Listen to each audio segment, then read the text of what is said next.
Welcome to this week's episode of Fellowship in Essential Oils. This week, we're diving into the amazing essential oil of Cistus. How are you, Liz? Really well, thanks, Ed. And I have my Cistus around my neck today because I am in a place that is exactly the right use for it. So I thought, that's it. We're going to be wearing it for this week. And I was like, how strange I shall end up talking about it. So Cistus is with me today.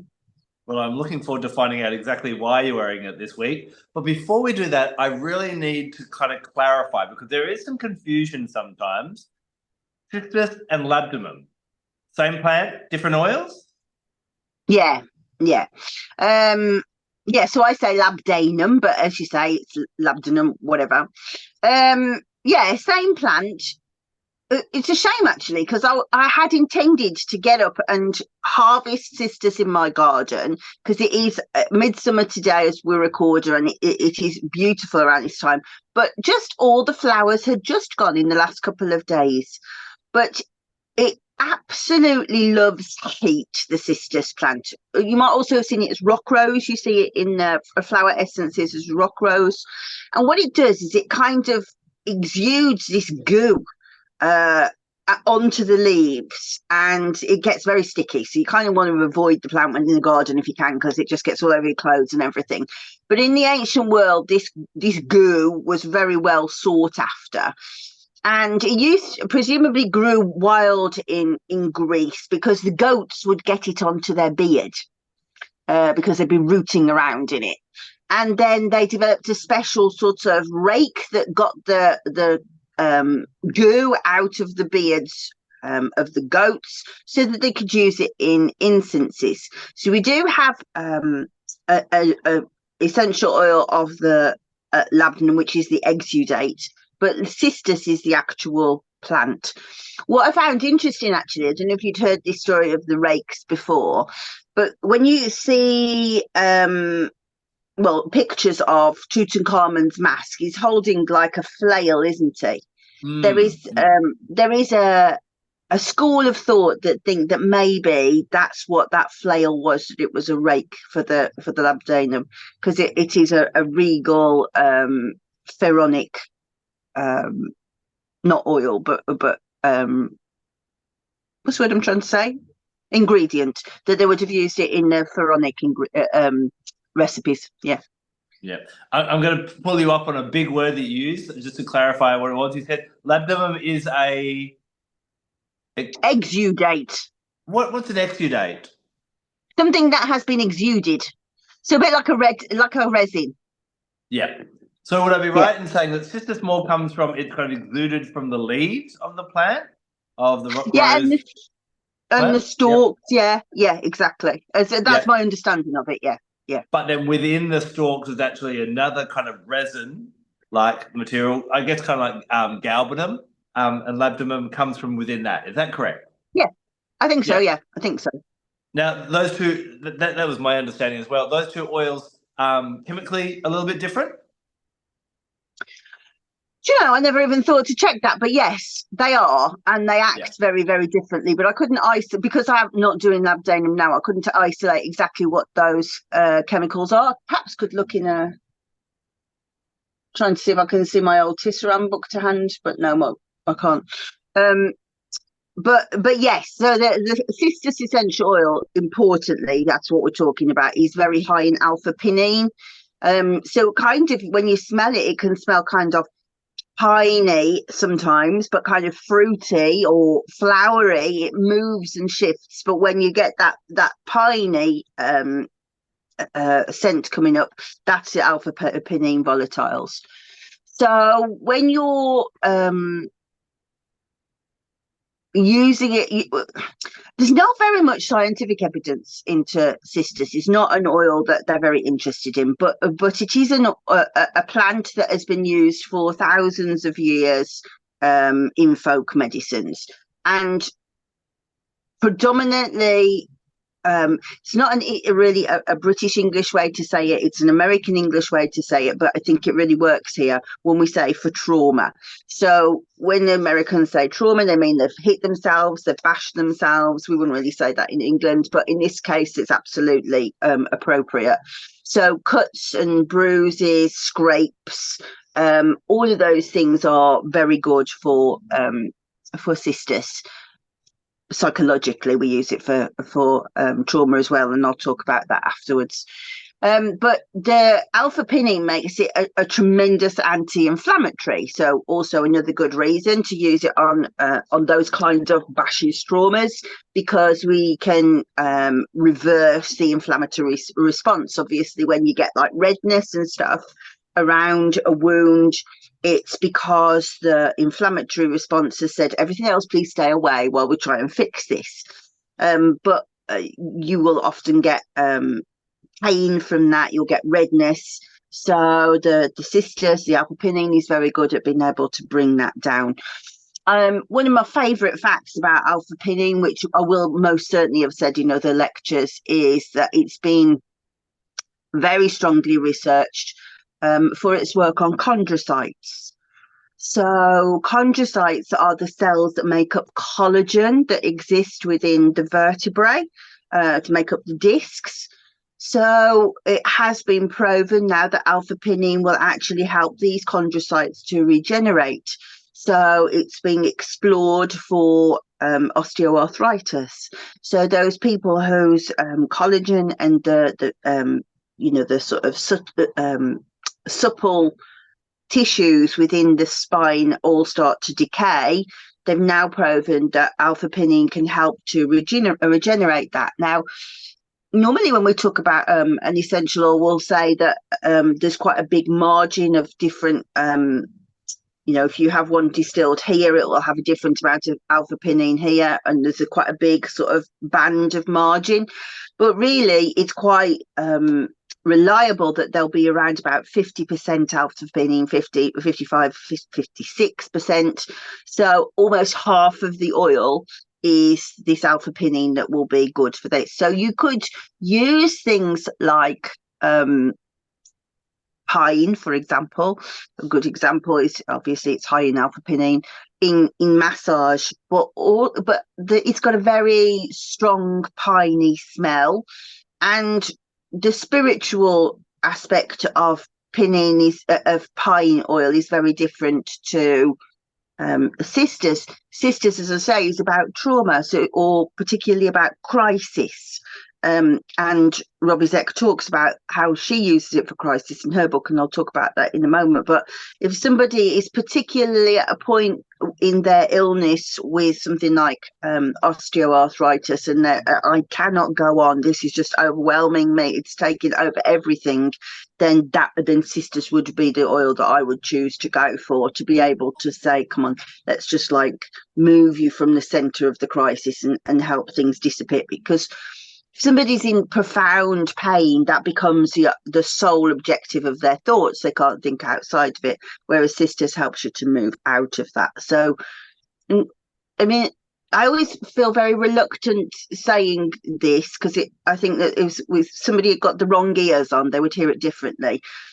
But pain is in the mind. It is a mental response. Now, that's not to say that pain doesn't exist. It most certainly does. But the brain does have ways of being able to distract yourself from pain to be able to see you through it. So if somebody's in a pain condition, and obviously I teach about chronic pain on courses and stuff, somebody's stuck in that chronic pain situation where they cannot exist outside of that pain, then there are ways of doing things. So just, distracting yourself, doing other things, getting out in the garden, what have you. But also in massage, then cistus is very good at being able to say, and what about what else is out there? So a question was kind of bubbling away in my mind, but you've kind of gone ahead and answered it, but I'll just clarify. So obviously alpha-pinene we find in lots of essential oils. We've talked about a lot, especially in the conifers and that. So you got to go, well, cistus is just another one in that lot. But I guess what my next question was where would you go for cistus as opposed to the other oils? And it is in that point where there is that crisis point or that pain, or it's kind of getting to the end of someone's tether. Yeah, well, actually, that's absolutely summed up by what Robbie Zeck says. So I wasn't planning to read what she'd written out loud, but I will, because she said, She says, although crisis can be catastrophic, it can also occur in slow motion over time, which is exactly what you're talking about. Crisis enables you to rise up to deal with an issue. It can also be seen as an initiation into new beginnings and new understandings.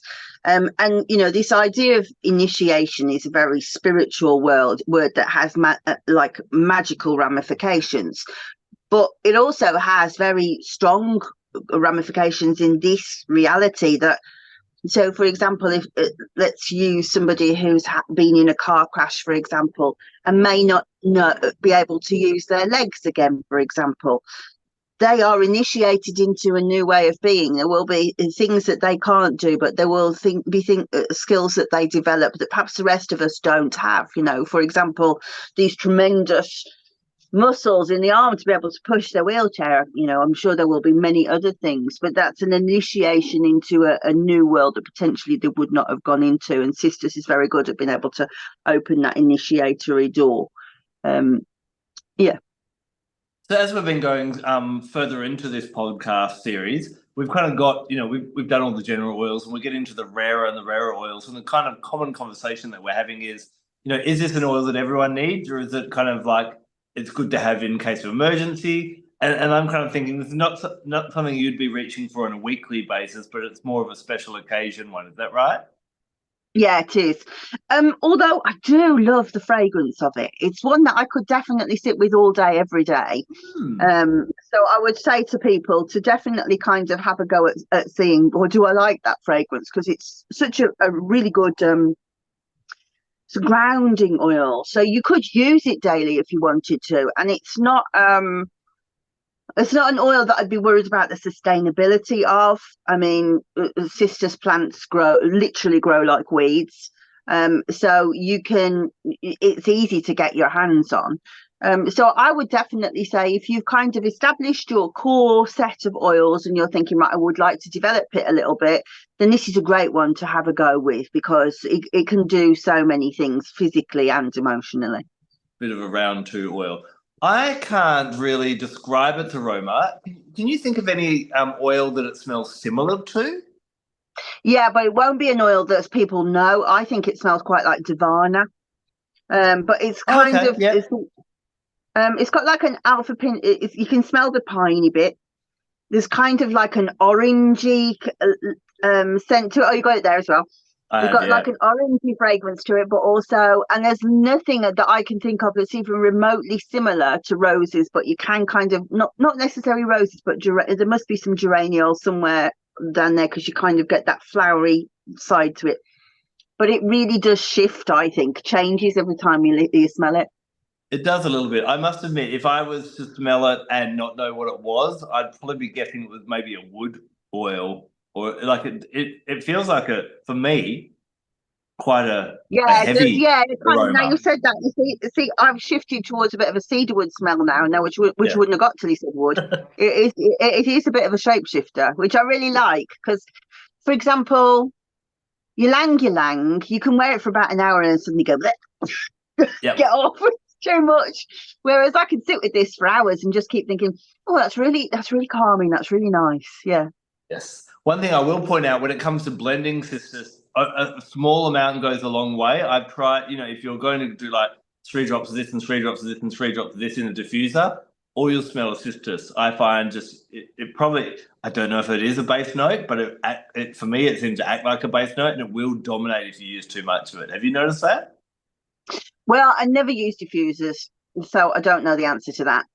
But I would say, well, you see, you know me, I don't really blend things that much, but I would go middle to base. If I was putting it in, I would put it as a middle note and put it a base. And yeah, it is quite pervasive. I can see it, and also, like you say, it does linger. So I said I could wear that all day, and I probably won't have to like top it up. It will linger. So I can see how that probably does happen. Yeah. Yeah, I love that you don't use the diffusers. When you come and visit me in Australia one day, you're just going to get overwhelmed by the several diffusers that are going constantly in the house, as well as all the central ones that you walk around rooms. So I think, and I think that is the thing. I mean, I think it's because I'm very old school. There weren't diffusers when I trained. I like an evaporator, but the diffusers, I keep going, oh, they're so pretty, it's so nice to look at as well. And I do keep thinking about them, but I am just so easily overstimulated by stuff. I just know that I'll put it on once and go, I'm never going to use that again. That's too much for me. Gotcha. So I just don't. Right. Yeah. So let's just go through some basics on the physical, and then we'll kind of move on to its deeper things. So kind of really good for wounds and pain and that type of thing when it is getting to that like crisis point. Is there any kind of general times when you know, I find it can be used for skincare a little bit with your moisturizer. Is there anywhere where you tend to kind of go, oh yeah, we can use it for that kind of ailment? Yeah, so all kinds of skin, and particularly things like if you think about how that it like is a wound healing thing. So psoriasis that breaks open or is very cracked or becomes very thickened, very good for that. Eczema that breaks open, that's suppurated. So anything that breaks open, particularly ulcers, bed sores, all of those things where I can't remember what it's called. You know, in winter where your thighs get chapped by the cold. Yeah. Presumably it's chapped skins. Yeah. So I'd probably put it in some calendula then to bring that down. I really like to mix it with helichrysum because I think that those are the two master healers. But anything where the skin breaks out or breaks, then I would use it. And also, like, she's off, you see. Now you've opened the door, I'm off. So my skin can sometimes become overly reactive, and it's definitely starting to show the signs of aging. And I think at that point where you're kind of in your 40s, 50s and starting to go towards, it's not looking old yet, but there's definitely signs of like age deterioration, then it's very good oil for that. Yeah. Mm-hmm. So one of the things I find really interesting about the plant, which, you know, called cistus, called rock rose, I've heard it referred to as the rose of Sharon or Sharon as well, or as we would call it in Australia, the rose of Shaz. But one of the interesting things is that the seeds, when they pop, you know, when the plant produces seeds, they'll fall on the ground, but they don't necessarily germinate the next season. And a lot of the time, it is fire that actually cracks them open that will allow them to come back out. So they can sit there for quite a few years creating a bit of a seed bank. And so I find holistically, this makes it a really great oil for that resurrection. You know, we've talked about trauma and we'll obviously expand on that now, but also kind of it's a phoenix out of the ashes kind of oil, I would say. Yeah, when you're thinking about it from the point of view of an alchemical process. And the fact that like the labdanum as well is exuded because of the power of the sun, it's definitely got that idea of heat. It's not a hot oil, it's a cooling oil. But yes, so this from the alchemical process of the burning of the ashes. And when we're talking about crisis, that is the fire, isn't it? You're in there, absolutely, the coals of the fire, and it's burning. So you're absolutely right, it is phoenix. Yeah. So when you're talking about trauma, expand on that for me. Tell me more from that more emotional point of view. I think that any kind of situation where you are in crisis or you have experienced trauma, and I mean in the moment actually, but I'm sure that there is a situation where you can go back and look at trauma, and I will talk about that in a minute. But so you know, yeah, a great example. A great friend of mine, Anna Doxy, tremendous aromatherapist. She and I were talking at Botanica back in 2016, I guess, and my daughter's best friend had a terrible car accident. I mean, the worst kind. They didn't think she was going to walk again. She'd just come out of a coma that had lasted 19 days. And when she came out, although she had gone in, just been graduating with a law degree with a first, when she came out of the coma, she was a 7-year-old in her head.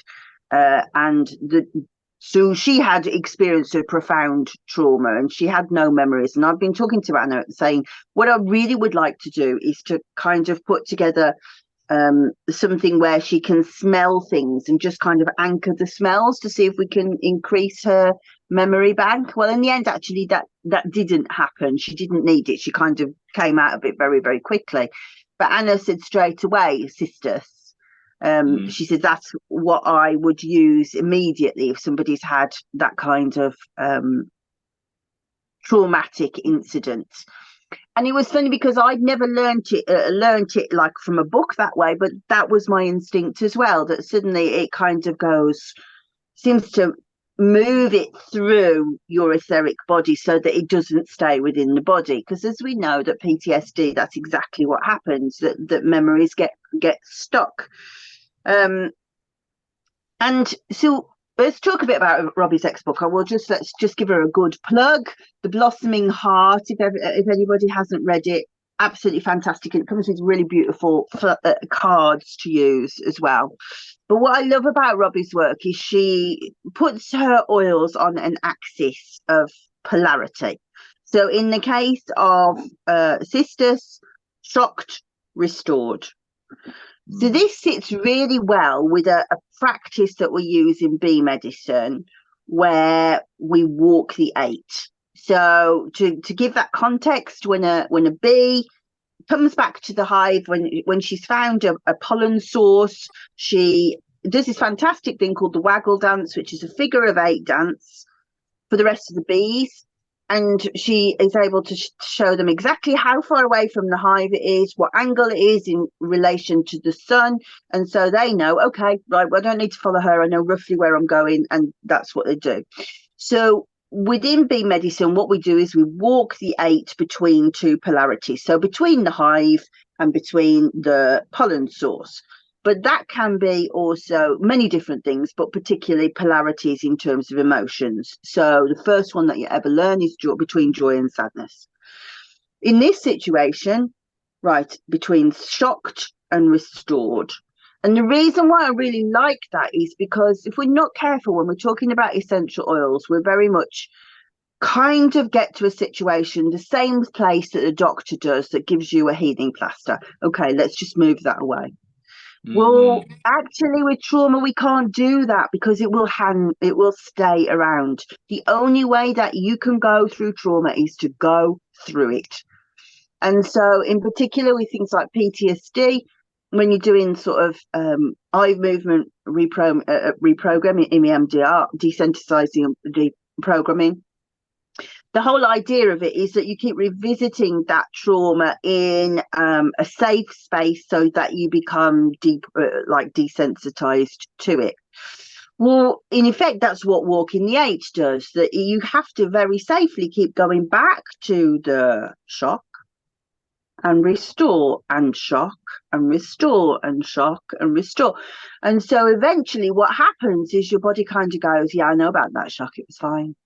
It wasn't fine, but your body's used to it. It's not going to keep triggering in the same way that it did. And it's a bit like, there's so many different therapies that are for trauma, but fundamentally, the easiest one is, right, it's just really important to accept and talk about this. Don't not talk about it. Don't push it away. Don't not look at it. And so Cistus kind of gives us that sort of safe space to be able to go, yeah, I know it's there. You can still feel it's there, but it's not affecting me quite as much as it was. I love what you said there because, a lot of the time we might think of healing as just getting better. It's a linear line. But even if people who are listening or watching right now haven't experienced a severe trauma, we've all gone through something that's upset us, maybe a breakup or something like that. And we know that there are good days and then you kind of go a little bit back. And so it is that ebb and flow.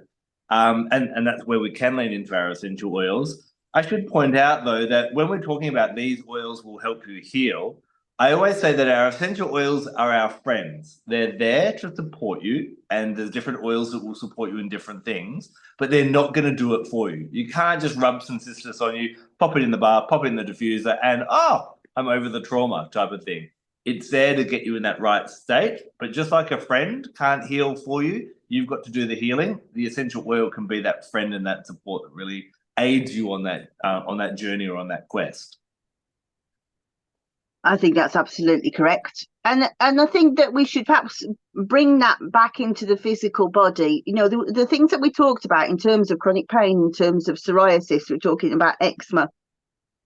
Those things are things that flare up when somebody feels disturbed. You know, it's almost like the body goes, oh God, we're going back there again. Wow, not again. Oh, I don't like this. So there's perhaps that element, and we still can't see it scientifically, but I feel very sure that it won't be long before we do, that where we can see these memories, these kind of triggers, set the skin off, set the inflammatory system back off over and over and over again. So like in immunology, where we definitely know that those kinds of events suppress our immune system, so we develop things. But I think in psychoneuroendocrinology, we'll also see, we know it happens with our like hormones, big hormones, if you like, but those skin hormones react, and we feel very sure that that's going to be solved and explained soon. And I guess Cistus might be a good one, especially when you're talking about these skin challenges. I know, prior to discovering essential oils, eczema was, I was cursed with all over the body eczema. But what I'd noticed is it wouldn't come up not necessarily during the stress, but as soon as the stressful situation ended, everything's getting better, and then the bloody eczema comes back. You're like, what now? Type of thing. So even proactively using Cistus, if you are going through a challenging time, maybe adding it to skin bath or that type of thing might be, help to proactively prevent a flare up a little bit more. Yeah, and I think, when we're talking about aromatherapy rather than essential oil therapy, so we're talking about actually a therapy rather than a bottle of oil, if that makes sense. Yeah.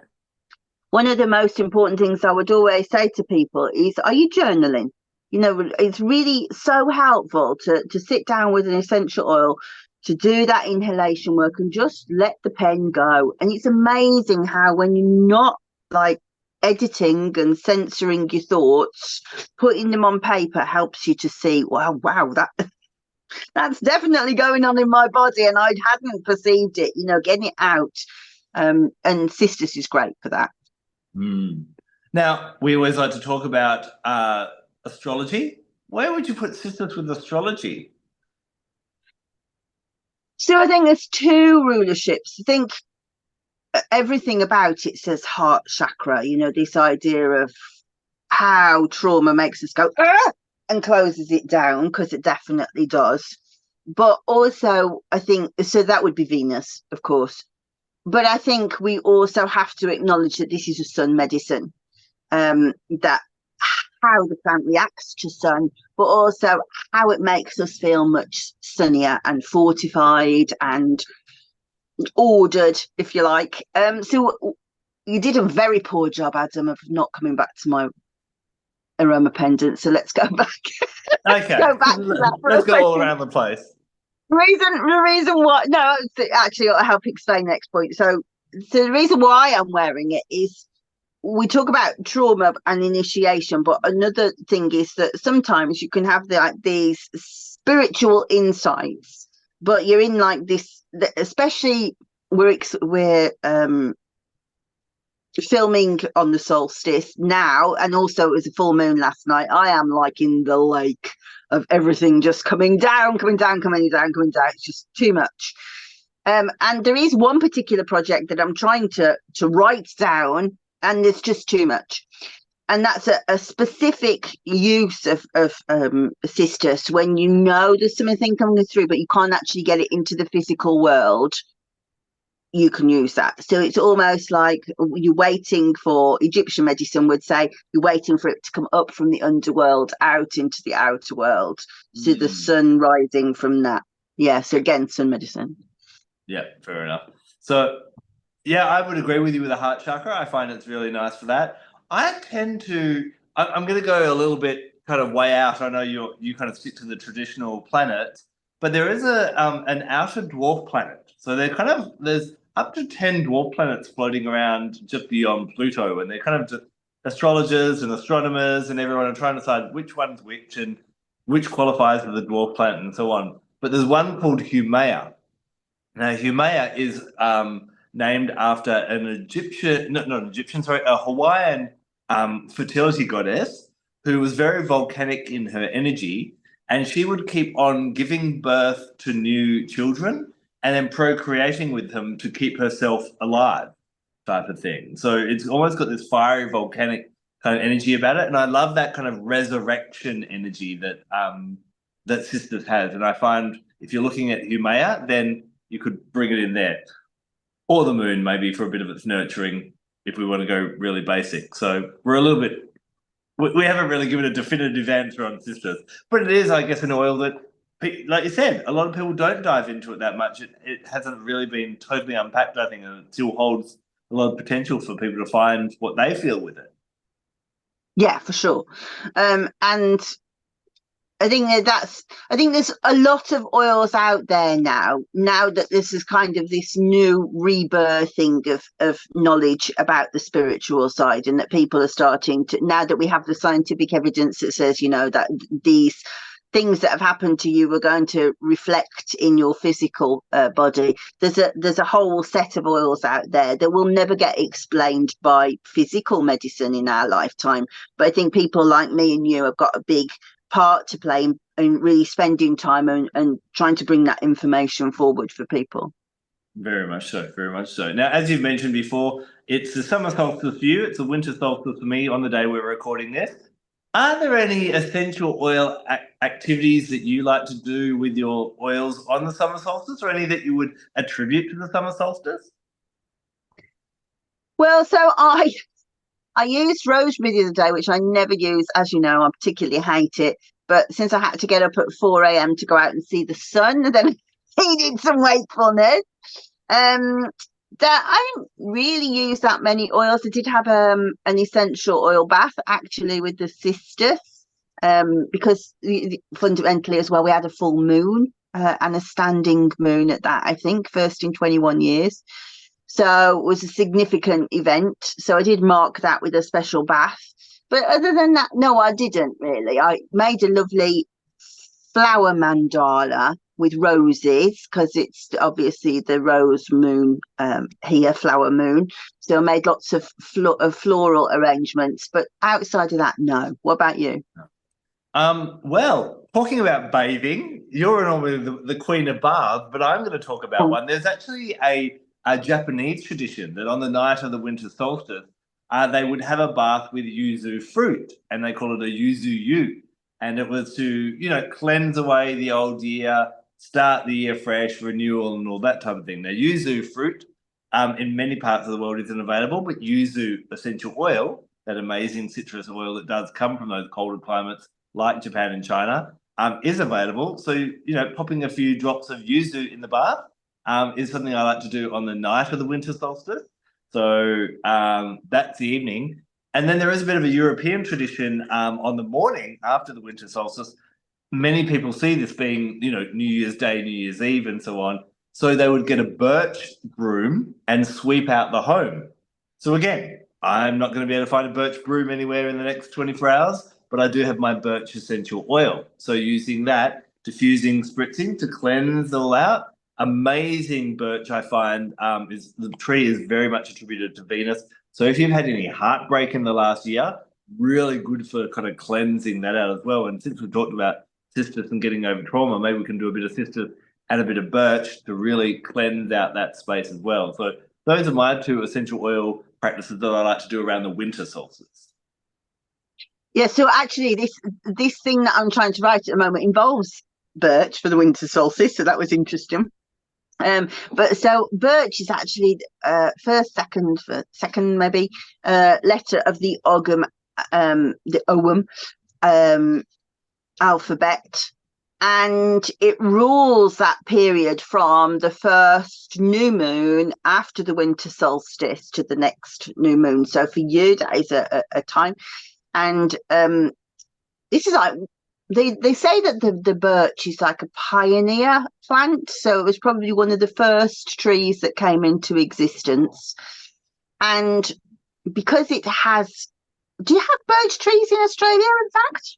No, not natively, no.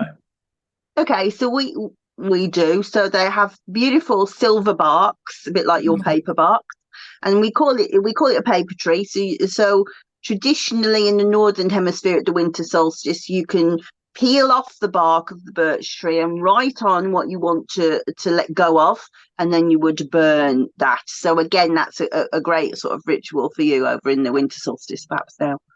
Yeah.